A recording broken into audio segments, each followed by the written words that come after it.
अब मैं आपके बीच में बहुजन समाज पार्टी की राष्ट्रीय अध्यक्ष, देश के सबसे बड़े सूबे उत्तर प्रदेश की 4 बार रही मुख्यमंत्री, इस देश के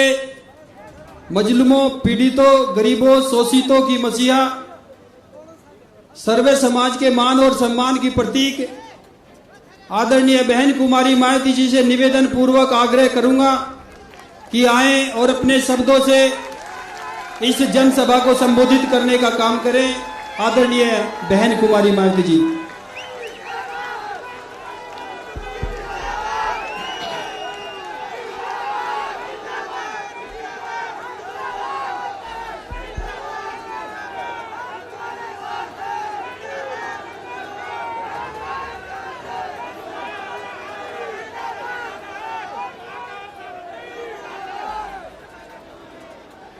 चुनावी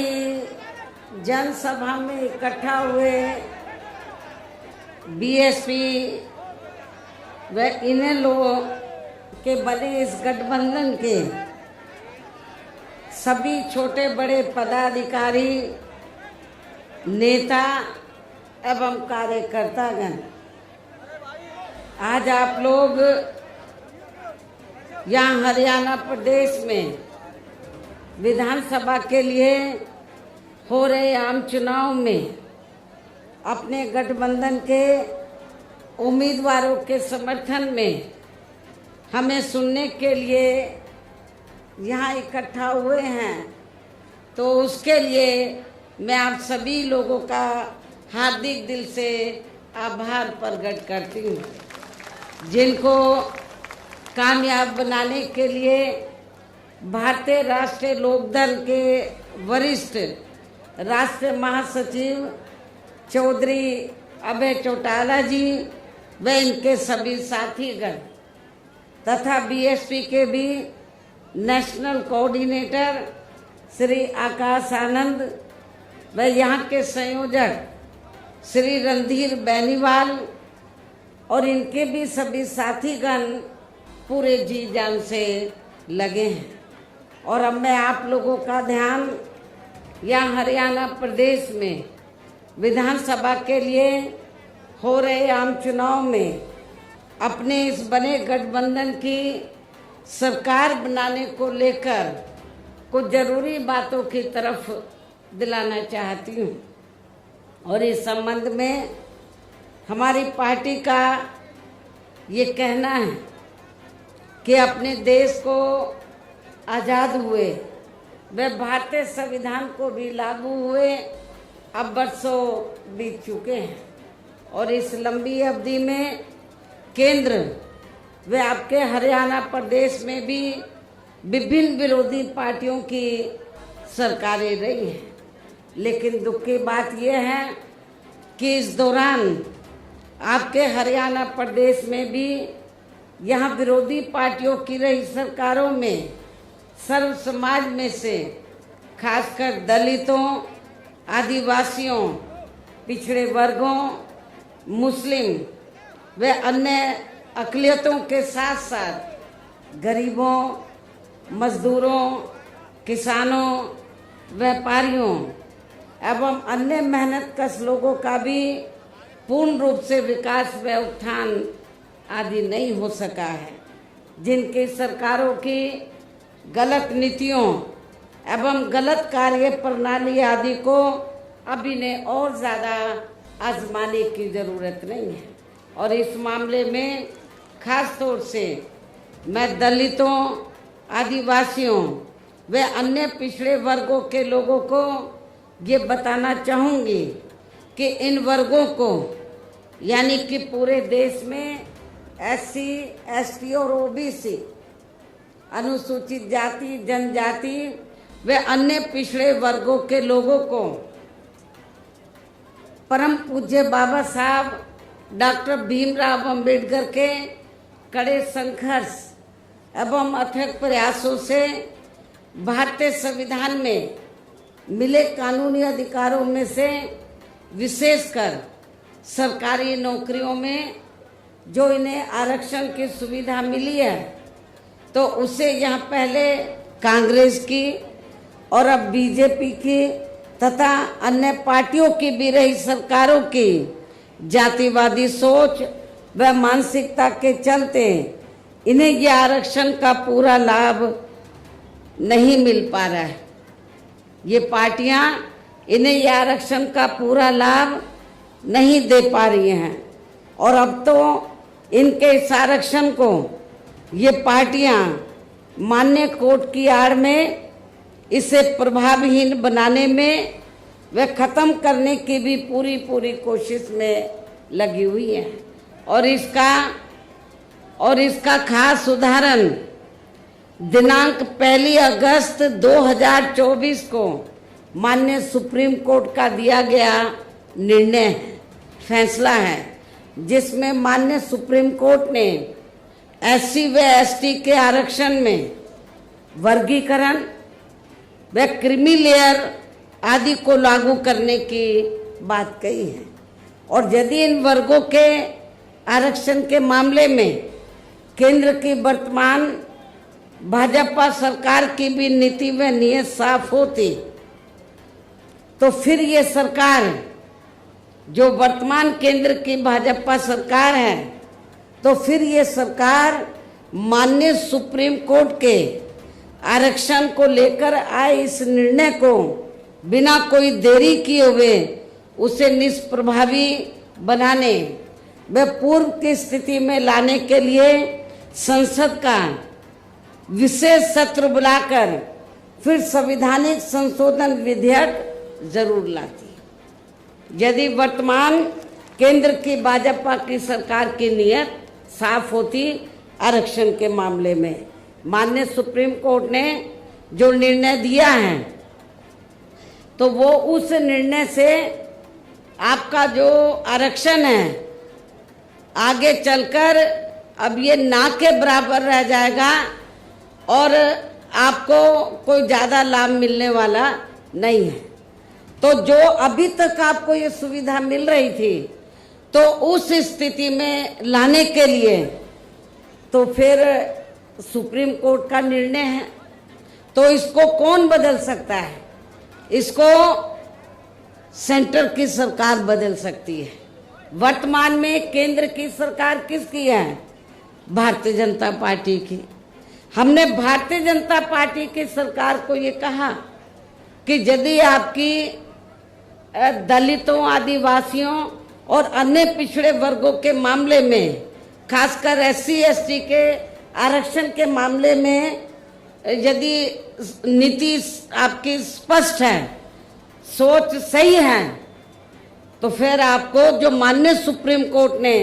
1 अगस्त 2024 को जो निर्णय दिया है, जिससे SC ST का आरक्षण निष्प्रभावी हो गया है और ये फिर खत्म हो जाएगा, तो फिर इसको प्रभावी बनाने के लिए और पूर्व की स्थिति में लाने के लिए फिर केंद्र सरकार की जिम्मेवारी बनती है कि वो पार्लियामेंट का विशेष सत्र बुलाए और विशेष सत्र बुलाकर उसमें संवैधानिक संशोधन विधेयक लाए। और उसमें फिर हम देखते हैं कांग्रेस और पूरा विपक्ष तो वो आपको सपोर्ट करता है नहीं करता है, जिन्होंने संविधान बचाने और आरक्षण को बचाने के नाम पर पूरे देश में दलितों, शोषितों को, पिछड़ों को गुमराह करके इनका वोट तो ले लिया, लेकिन जब माननीय सुप्रीम कोर्ट ने जजमेंट दिया तो जजमेंट के बाद इनको सांप सूंघ गया है। ये सारी विपक्ष की पार्टियां, कांग्रेस और इनका इंडिया गठबंधन सब चुप है, कुछ बोलने के लिए तैयार नहीं है। लेकिन हमारे लोगों ने भी बहुत बड़ी गलती की, उनके बहकावे में आ गए।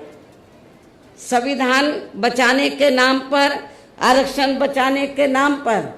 उनके बहकावे में आकर अपनी पार्टी BSP को भी किनारे कर दिया और इंडिया गठबंधन को वोट दे दिया लोकसभा चुनाव में। लेकिन अब क्या हो रहा है? चुनाव खत्म होने के बाद इंडिया गठबंधन को फायदा तो हो गया गुमराह करके आप लोगों को, लेकिन जब 1 अगस्त को निर्णय आया आरक्षण को लेकर के जो शेड्यूल कास्ट के लोग हैं, ट्राइब कम्युनिटीज के लोग हैं, दलित जो लोग हैं, आदिवासी लोग हैं, तो अब इनको जो पहले से आरक्षण मिल रहा था, जो इनका कोटा मुकर्रर था, जो पहले से आरक्षण मिल रहा था, वो ना मिलके अब इनका वर्गीकरण किया जाएगा। जिनको जरूरत है उनको दिया जाएगा और शेड्यूल कास्ट में जो जातियां मजबूत होगी उनको किनारे कर दिया जाएगा। ये जजमेंट है। लेकिन ये आप लोगों को मालूम होना चाहिए कि जिन शेड्यूल कास्ट में जो जातियां कुछ आगे भी बढ़ी हैं, मुश्किल से 5-6% लोग बढ़े हैं, बाकी लोगों की सामाजिक, आर्थिक और शैक्षणिक स्थिति में अभी कोई ज्यादा बदलाव नहीं आया है। इसलिए इनके वर्गीकरण की अभी जरूरत नहीं है, बल्कि जो पूर्व में जैसी स्थिति बनी थी, इनको सबको अभी पूरा आरक्षण देने की जरूरत है। लेकिन जब हमने इसके खिलाफ आवाज उठाई तो फिर सारी पार्टियां चुप हो गई। हमने बीजेपी को भी कहा कि सुप्रीम कोर्ट का जजमेंट है, आप संविधानिक संशोधन विधेयक लाइए और आप उसे पार्लियामेंट में लाकर पास कराएं। हम अपोजिशन को भी देखेंगे, इंडिया गठबंधन को भी देखेंगे कि वो आपको सपोर्ट करता है नहीं करता है। तो जो बीजेपी की सरकार है सेंटर की, वो संविधानिक संशोधन विधेयक अभी तक नहीं लाई है, अपोजिशन चुप है। तो ऐसी स्थिति में आप लोग एक बार तो धोखा खा गए, इनके बहकावे में आ गए इंडिया गठबंधन के, कांग्रेस के, और आप लोगों ने वोट दे दिया कि हम संविधान बचाएंगे, आरक्षण बचाएंगे। जब माननीय सुप्रीम कोर्ट ने आपके आरक्षण पर चोट मारी तो ये सारी पार्टियां चुप हो गई। ये कहती तो हैं कि हम आरक्षण के पक्ष में हैं, लेकिन माननीय सुप्रीम कोर्ट ने जो जजमेंट दिया उसको लेकर ये कुछ भी बोलने के लिए तैयार नहीं है। इतना ही नहीं, बल्कि इसके लिए कांग्रेस व इनके इंडी गठबंधन ने अभी तक भी केंद्र सरकार पर कोई दबाव नहीं बनाया है, और ऐसा करना तो बहुत दूर की बात रही, बल्कि इन्होंने माननीय सुप्रीम कोर्ट के इस निर्णय पर अभी तक कुछ भी खुलकर नहीं बोला है। और इस मामले में केंद्र की भाजपा सरकार व अधिकांश सभी विरोधी पार्टियां अभी तक भी चुप्पी साधे हुए हैं। यहाँ मैं ये भी बता देना चाहती हूँ कि माननीय सुप्रीम कोर्ट ने SC/ST आरक्षण में वर्गीकरण करने और क्रीमी लेयर को भी लागू करने का ये कार्य अब राज्य सरकारों के ऊपर ही छोड़ दिया है। अब ये राज्य सरकारों के ऊपर ही छोड़ दिया है, जो अब अपने हिसाब से इसका पूरा राजनीतिक फायदा भी उठाएंगे। साथ ही इसकी आड़ में इन वर्गों को बांटकर इन्हें आपस में ही लड़ाएंगे। अर्थात अब ये पार्टियां फूट डालो वे राज करो की नीति का भरपूर फायदा उठाएंगी इस जजमेंट की आड़ में। जबकि संविधान के मुताबिक अभी तक क्या था ये जजमेंट आने से पहले, जबकि संविधान के मुताबिक किस जाति को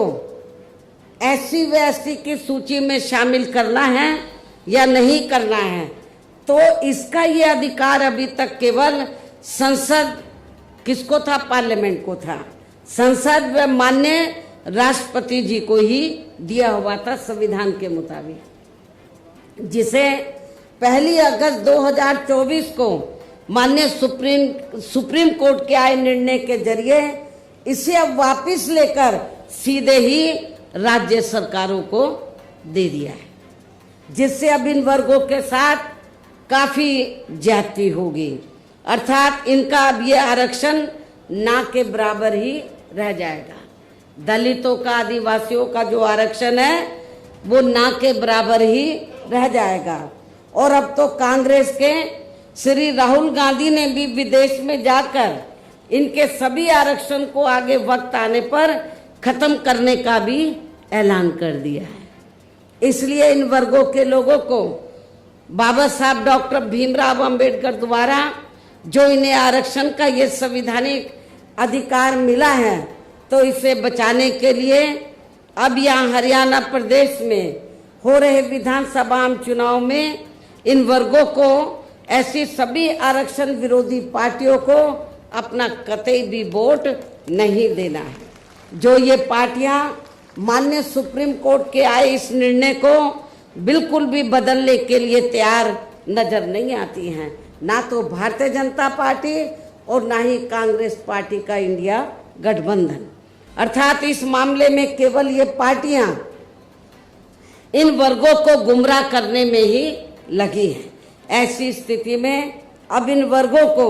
यहाँ विधानसभा के हो रहे आम चुनाव में अपने बने इस गठबंधन की ही सरकार बनाकर, क्योंकि ये लोग जो जजमेंट आया माननीय सुप्रीम कोर्ट का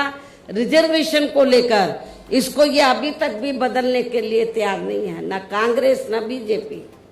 तो ऐसी स्थिति में अब आप लोगों को करना क्या है, यहाँ अपने गठबंधन की सरकार बनाकर इसे लागू होने से, ये जो अभी नया जजमेंट आया है, तो अपने यहाँ गठबंधन की सरकार बनाकर इसे लागू होने से तब तक लटका कर व रोक कर रखना है जब तक केंद्र व विपक्ष द्वारा इस निर्णय को संवैधानिक संशोधन के जरिए खत्म करके इसे पुरानी स्थिति में बहाल नहीं कर दिया जाता है। गठबंधन की सरकार यहाँ बनती है, हमारी गठबंधन की हमारे हाथ में कि इसे लागू करे या ना करे, इसको हम लटका के रख सकते हैं। सुप्रीम कोर्ट का जजमेंट है तो इसको हम आगे बढ़ा सकते हैं, कब तक, जब तक केंद्र व विपक्ष द्वारा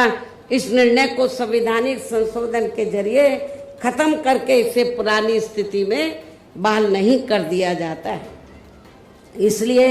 ऐसी स्थिति में अब आपको एक तरफा अपना वोट केवल बीएसपी व इन्हें लोग के बने अपने इस गठबंधन को ही देना है, ताकि सत्ता में आकर यहाँ आपके स्टेट में माननीय सुप्रीम कोर्ट के आए इस निर्णय पर कुछ हद तक अंकुश लगाया जा सके। इतना ही नहीं बल्कि केंद्र व राज्यों में कांग्रेस, बीजेपी व अन्य जातिवादी पार्टियों की रही सरकारों ने इनका आरक्षण का कोटा अभी तक भी पूरा नहीं भरा है, जिससे फिर अंत में किसी न किसी रूप में सामान्य वर्गों को ही दे दिया जाता है। जबकि उत्तर प्रदेश में जब हमारी पार्टी की सरकार बनी, हमने विशेष अभियान चलाकर इस आरक्षण के कोटे को हमने पूरा कराया था। पदोन्नति में आरक्षण को तो इन्होंने मान्य कोर्ट की आड़ में काफी हद तक खत्म ही कर दिया है। इसके साथ ही केंद्र व राज्यों की भी सरकारों द्वारा इन वर्गों के लोगों को प्राइवेट सेक्टर में आरक्षण दिए जाने की व्यवस्था किए बिना ही इनके ज्यादातर सरकारी कार्य अब यहाँ प्राइवेट सेक्टर के जरिए ही देश के अधिकांश बड़े बड़े पूंजीपतियों व धन्ना सेठों को ही दिए जा रहे हैं, जिसके कारण आपके यहाँ हरियाणा प्रदेश सहित पूरे देश में अब इन वर्गों के लोगों को आरक्षण का बहुत कम ही लाभ मिल पा रहा है, क्योंकि प्राइवेट सेक्टर में आरक्षण की व्यवस्था नहीं है। और इससे अब पूरे देश में दलितों व आदिवासियों के साथ साथ अन्य पिछड़े वर्गों को भी काफी ज्यादा नुकसान हो रहा है।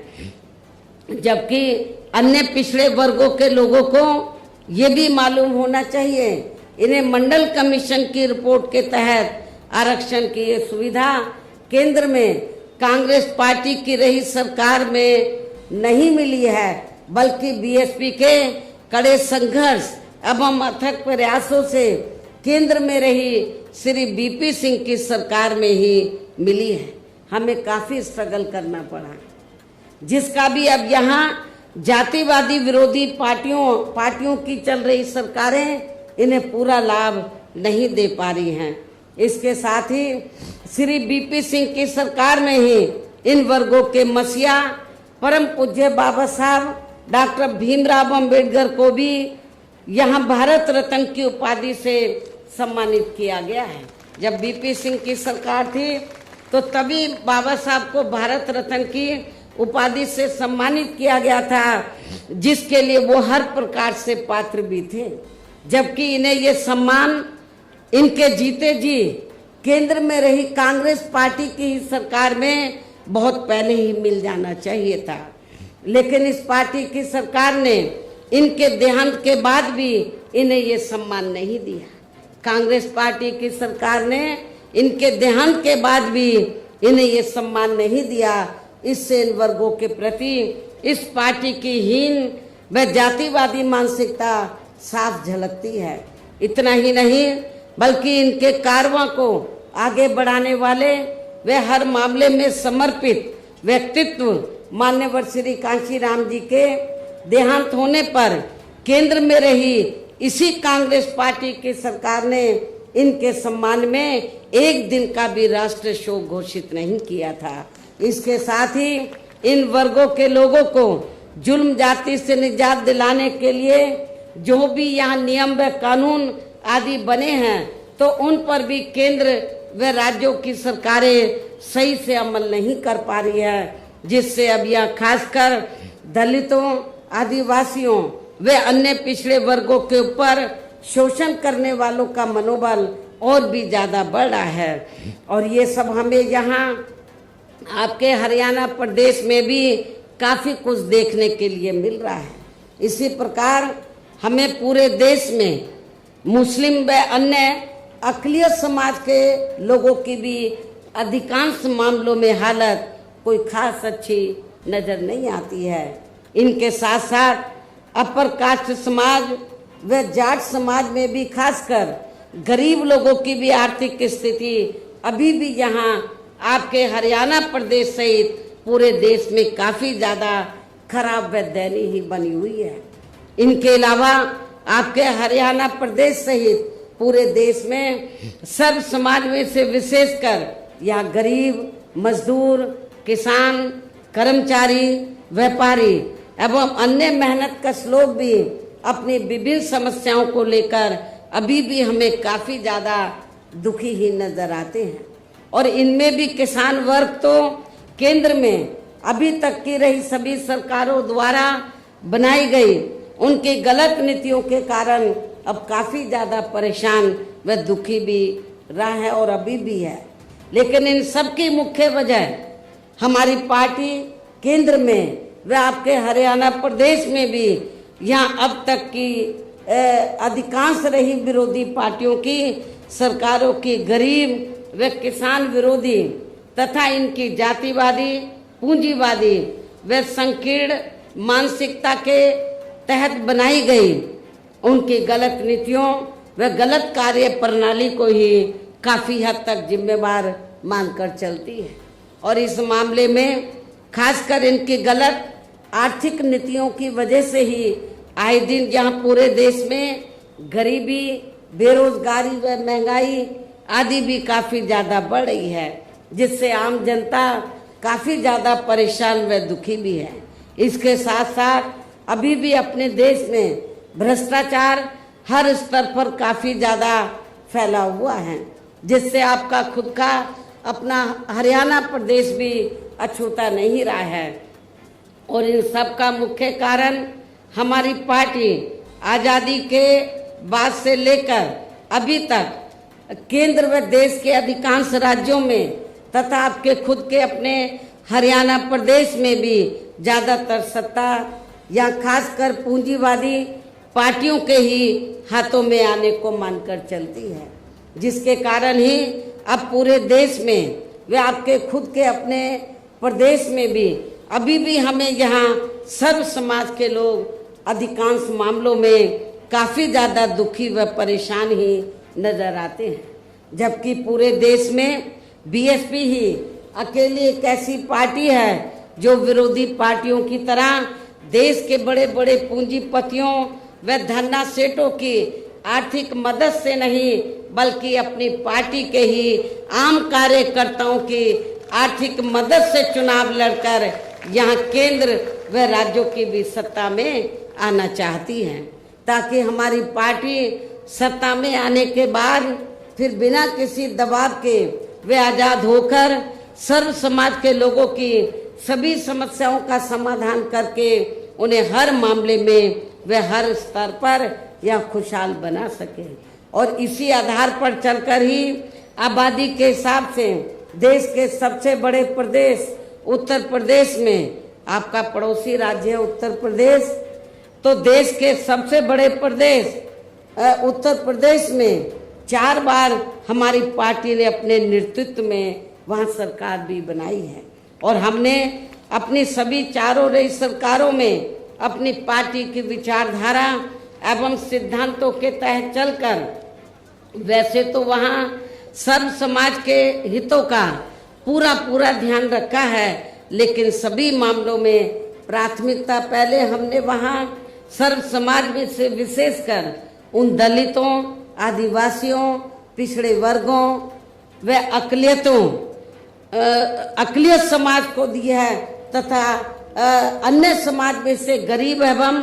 असहाय लोगों को ही दिया है, जिनकी यहाँ हर मामले में व हर स्तर पर सभी विरोधी पार्टियों की रही सरकारों में उनकी हीन, जातिवादी, संकीर्ण व पूंजीवादी सोच होने के कारण काफ़ी ज़्यादा उपेक्षा की गई है। इसके साथ साथ हमने उत्तर प्रदेश में, आपको मैं ये बताना चाहती हूँ कि हमने उत्तर प्रदेश में गरीब एवं बेरोजगार लोगों को दूसरी पार्टियों की रही सरकारों की तरह मामूली सा बेरोजगारी भत्ता न देकर उन्हें बड़ी तादाद में सरकारी एवं गैर सरकारी क्षेत्रों में स्थायी रोजगार भी उपलब्ध कराए। इसके साथ ही गरीब भूमिहीन लोगों को खेती करने के लिए उन्हें फ्री सरकारी जमीन भी दी है। और जो गरीब आवासहीन लोग थे तो सरकारी खर्चे से उनके हमने 2-2 कमरों के पक्के मकान भी बनाकर दिए हैं और वहाँ पर सभी सुविधाओं का प्रबंध भी किया है, हॉस्पिटल का,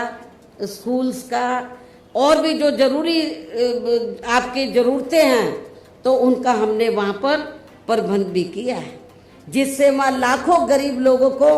काफ़ी ज़्यादा फायदा पहुँचा है। शहरों व देहातों को भी विकसित किया गया है। आप लोगों को ये मालूम है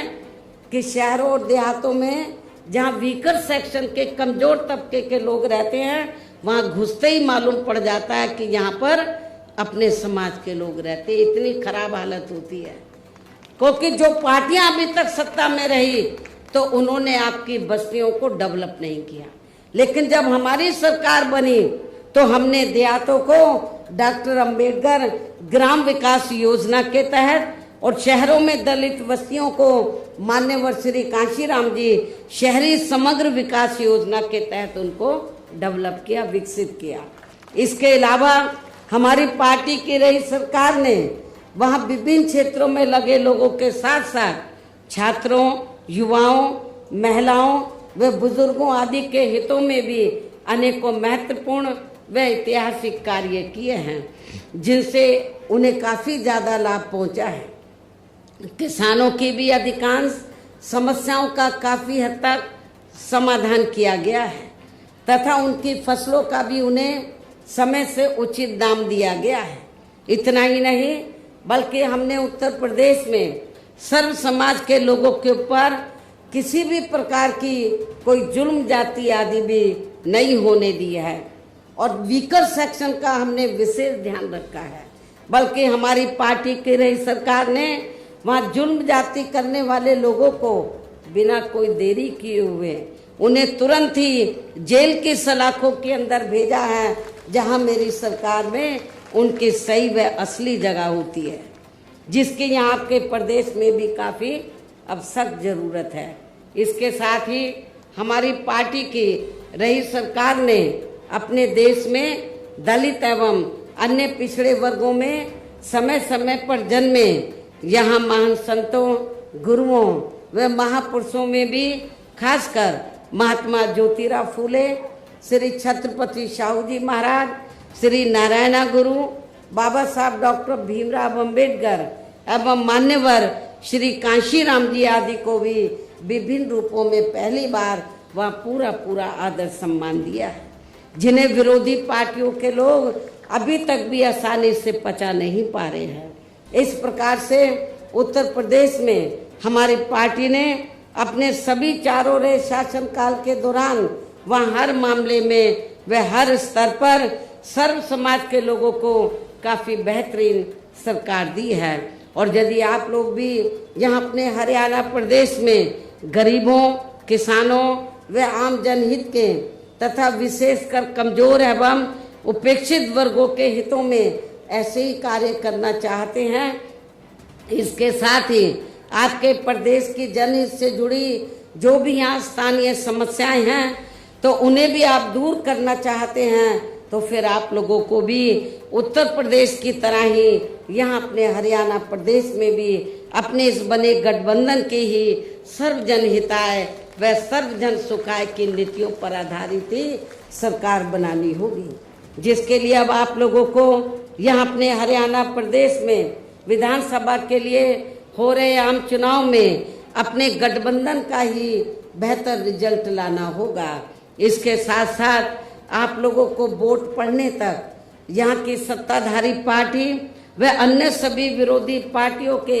साम दाम दंड भेद आदि हथकंडों से भी जरूर सावधान रहना है। और इस मामले में खासकर आप लोगों को विरोधी पार्टियों के जारी किए गए उनके हवाई व प्रलोभन भरे चुनावी घोषणा पत्रों आदि के बहकावे में भी कतई नहीं आना है, जिन्हें ये पार्टियां सत्ता में आने के बाद अधिकांश अमल में नहीं लाती हैं, जिस पर से अब जनता का काफी हद तक विश्वास ही उठ गया है। इसलिए हमारी पार्टी किसी भी चुनाव में अपना कोई भी चुनावी घोषणा पत्र आदि जारी नहीं करती है। वैसे भी हमारी पार्टी कहने में बहुत कम बल्कि कार्य करके दिखाने में ही ज्यादा विश्वास रखती है, अर्थात जो कहती है तो उसे करके भी दिखाती है, और ये सब हमने उत्तर प्रदेश में करके भी दिखाया है। और अब संक्षेप में मेरा यही कहना है कि आप लोगों को अपने खुद के व अपने हरियाणा प्रदेश के भी हित में यहाँ बीएसपी व इनेलो के बने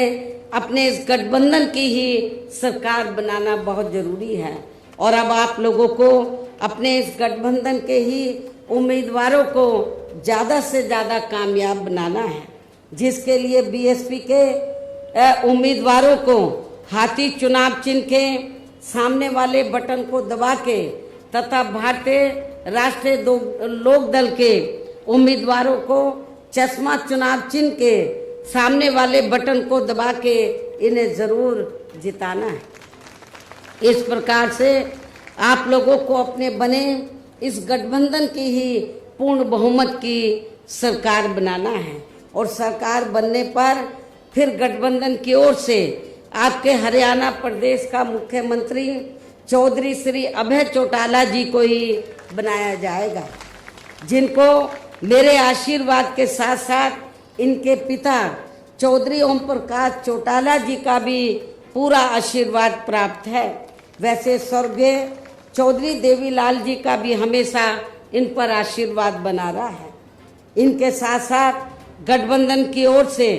बीएसपी का एक डिप्टी सीएम दलित वर्ग का तथा दूसरा डिप्टी सीएम अन्य पिछड़ा वर्ग या अपर कास्ट समाज में से ही बनाया जाएगा। और ये दोनों डिप्टी सीएम कौन होंगे इसका फैसला इस चुनाव का नतीजा आने के बाद ही किया जाएगा। इन्हीं जरूरी बातों के साथ ही अब मैं आप सभी लोगों से अपने बने इस गठबंधन के